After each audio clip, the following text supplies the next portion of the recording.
कुठं कुठं पातळ झालंय, पण सोयाबीन एक नंबर आले. सोयाबीनची वाढ पण सध्या चांगली चालू आहे व्हायला, आणि रानामध्ये जास्त तण वगैरे काही नाही, त्याच्यामुळे सोयाबीन एकदम व्यवस्थित दिसायला लागले. नमस्कार मंडळी, स्वागत आहे तुमचं आपल्या नवीन एका व्लॉग व्हिडिओमध्ये. तर मंडळी, आत्ता 3:15 वाजलेत आणि मी शेतामध्ये आलो आहे. आज बऱ्याच दिवसानंतर शेतामध्ये आलो आहे. बऱ्याच दिवसानंतर का म्हणतोय तर कारण दिंडीमध्ये गेलो होतो 5-6 दिवस. दिंडीहून आल्यानंतर आज शेतामध्ये आलो आहे. तर सोयाबीन एकदम चांगलं आलं आहे, ढगाळ वातावरण आहे. थोडे थोडे थेंब तुटायला लागलेत, पण पाऊस काही मोठा अजून पडला नाही. मागं 1-2 दिवसाखाली चांगलं सटकारा पडलं होतं, त्याच्यानंतर पाऊसच पडला नाही. तरी पण सोयाबीन आहे चांगलं. तर आज तुम्हाला दाखवतो थोडं शेतातला नजारा कसा आहे काय नाही. व्हिडिओमध्ये कंटिन्यू राहा आणि व्हिडिओ आपला शेवटपर्यंत नक्की बघा. तर चला व्हिडिओला सुरुवात करूया. तर शेतामध्ये एंटर केल्या केल्या मी सर्वात आधी तुम्हाला आकडा दाखवत असतो आणि आज पण आकडाच दाखवणार आहे. तर मंडळी, शेतामध्ये 2 जर्सी गाय आणल्यात, त्याचा ब्लॉग तुम्ही बघितला असन. गायीची किंमत आणि कुठून आणल्या, परत त्यांच्यासाठी म्हणजे काय काय नियोजन असतं ते तुम्हाला मी पहिल्या व्हिडिओमध्ये दाखवलं आहे. तर अजून पण मी तुम्हाला दाखवण्याचा प्रयत्न करतो. जे कोणी नवीन असतील त्यांच्यासाठी थोडा म्हणजे माहितीचा हा व्हिडिओ होईल. तर चला मी तुम्हाला सुरुवातीला जर्शा गायीसाठी केलेलं म्हणजे शेड, गच्ची वगैरे ते दाखवतो. तर हे पाहू शकता, हे पत्राचं पूर्ण शेड आहे. आणि हे इथं एक गायीची कारवड आहे, पाहू शकता. तिला आता सध्या कडबा वगैरे टाकला होता खायला.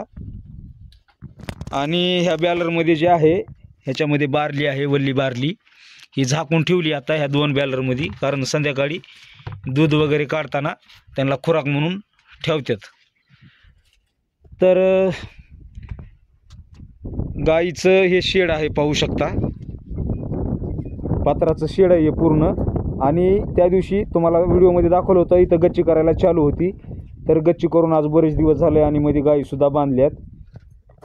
तर चला मी तुम्हाला आधी गाय दाखवतो. तर हे पाहू शकता, ह्या 2 आहेत जर्सी गायी.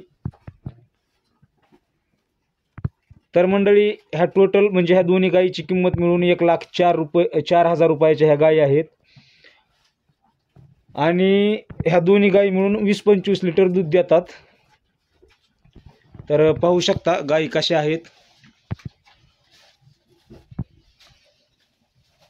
आणि स्पेशल गायीसाठीच गच्ची आणि हे शेड केलं आहे. आणि परत हे दावण वगैरे सगळं गायीसाठीच केलं आहे. गव्हाण केली ही, कारण गाईला टाकलेला चारा बाहेर त्यांच्या म्हणजे पायापाशी येऊ नये म्हणून ही गव्हाण केलेली आहे. आणि हे पाहू शकता किती छान केलं आहे.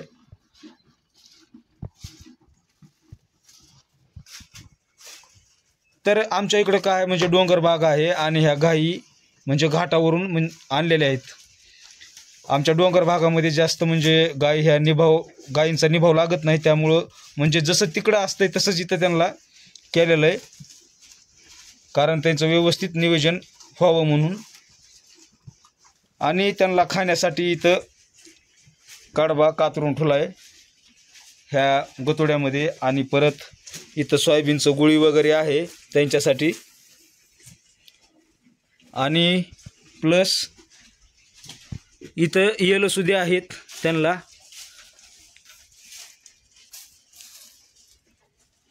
तर मंडळी, ह्या गायींना म्हणजे खायला खूप जास्त लागतं, विशेष करून हिरवा चारा, तरच ह्या जास्त दूध देतात. आणि पलीकडे गायीसाठी घास पण लावलेला आहे. तर हे एकंदरीत अशा प्रकारे गायीचं शेड आहे. आणि व्यवस्थित सुलूक ते काढलाय, म्हणजे गायीची मुतारी, शेण वगैरे सगळं ह्या इकडं नालीनं बाहेर शेतामध्ये जातंय. हे असं नियोजन केलेलं आहे इथं. आणि इथं पण वाटा वगैरे करून घेतलाय, कारण शेळ्या वगैरे इथं बाहेर बांधा येतात म्हणून. 1-2 शेळ्या आहेत बसल्यात.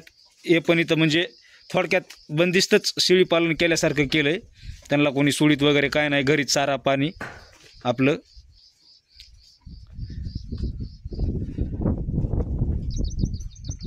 आणि हे दुधाचा कॅन्ड म्हणजे मला वाटतं जवळपास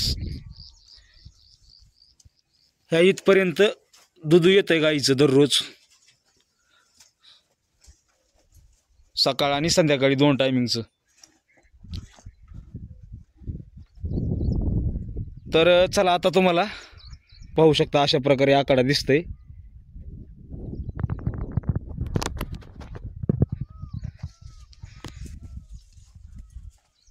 कुत्रं मस्त झोपलं इथं, आराम करायला लागले. आणि चला आता तुम्हाला मी सोयाबीन दाखवतो शेतातलं कसं आलंय काय नाही ते. तर हे पाहू शकता ह्या पट्टीमध्ये अशा प्रकारे सोयाबीन आलंय. कुठं कुठं पातळ झालंय पण सोयाबीन एक नंबर आले. सोयाबीनची वाढ पण सध्या चांगली चालू आहे व्हायला. आणि रानामध्ये जास्त तण वगैरे काही नाही, त्याच्यामुळे सोयाबीन एकदम व्यवस्थित दिसायला लागले.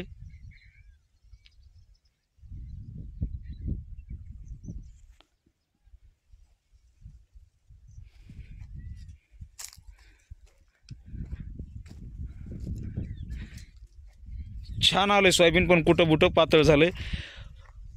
ह्या सोयाबीनला विशेष करून म्हणजे पावसाची जास्त गरज आहे. पाऊस तर काय पड नाही, म्हणजे 2-4 दिवस झालं सारखं ढगाळ वातावरण चालू आहे पण पाऊस काही मोठा पड नाही. तर तुमच्या इकडे पाऊस आहे का नाही कमेंट करून नक्की कळवा. आणि हे पाहू शकता इथं थोडा घास आहे गाईसाठी लावलेला, घास पण खूप मस्त आला आहे.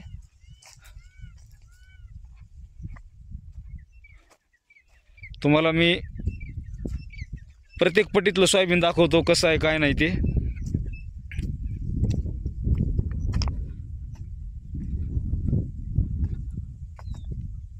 आता सगळ्यात भारी जर सोयाबीन आला असेल तर ह्या पट्टीतलं आलंय मंडळी. पाहू शकता सोयाबीन कसं आलंय. आणि आमच्या इकडे एक कोळपे हाणलेत. तुमच्या इकडे कोळपण झालं का सोयाबीनमध्ये? आता दुसरा येडा मारायला लागलेत, पण इथं काही मारला नाही अजून. तर हे पाहू शकता कसलं छान सोयाबीन आलं ह्या पट्टीत. आणि दरवर्षी हिच्यातच म्हणजे जास्त सोयाबीन वगैरे होतंय.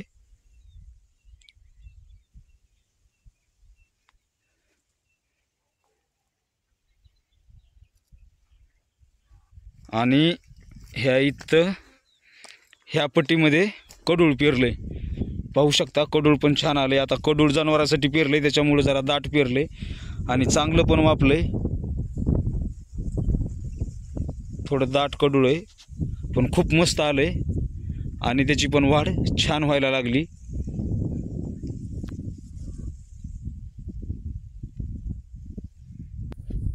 तर तुमच्या इकडे सोयाबीन कसं आहे काय नाही कमेंट करून नक्की सांगा. आमच्या इकडे एक कोळपण झालंय, तुमच्या इकडे झालंय का? आमच्या इकडे आता दुसरा येडा फिरवायला लागलेत. पाऊस अजून आमच्या इकडं म्हणावं तसा काही नाही. दररोज आभाळ यायले, थोडे थोडे थेंब पडायला लागलेत आणि निघून जायला लागले, पण पाऊस काही पडत नाही.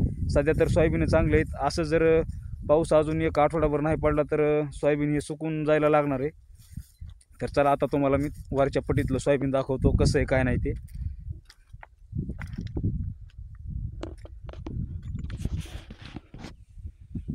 तर हे पाहू शकता ह्या पण पट्टीमध्ये व्यवस्थित सोयाबीन आले, पण इथले 8 तास वगैरे उगवलेले नाहीत. हे पाहू शकता 8 तास म्हणजे कुठं कुठं उगवले, कुठं कुठं उगवलं नाही. तर ही ट्रॅक्टरची पेरणी आहे. बैलावर दरवर्षी पेरीत होते, पण बैल यावर्षी विकून टाकले, त्याच्यामुळं ट्रॅक्टरवर पेरावं लागलं. आणि मला वाटायला लागलं म्हणजे कुठंतरी ही पेरणी थोडी पातळ झाली आहे, पण सोयाबीन एकदम मस्त आलंय.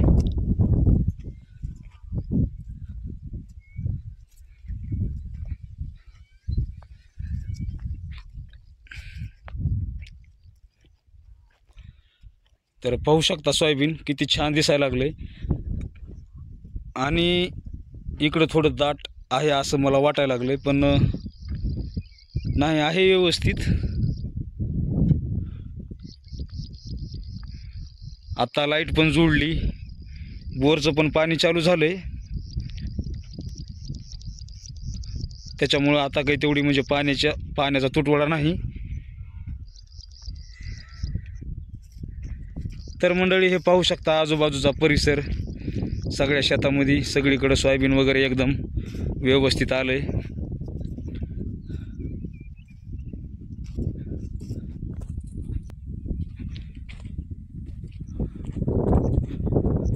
आणि ह्या इथं एक वेल आहे करटुल्याचा, आताशी ह्याला फुलं वगैरे लागायला लागलेत.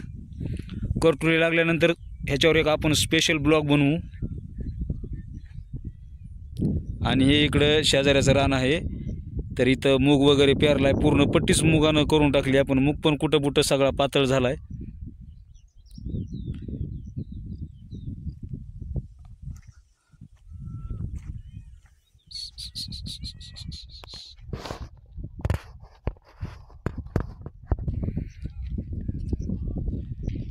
इथं पण करटुल्याचा वेल आहे.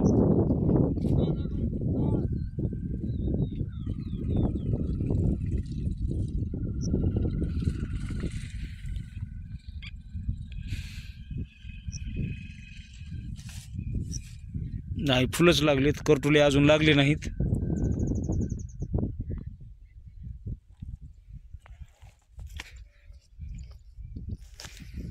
आणि ह्या पहिल्या खोडक्या, आता कोणी खुडकी वगैरे काही हानी नाही.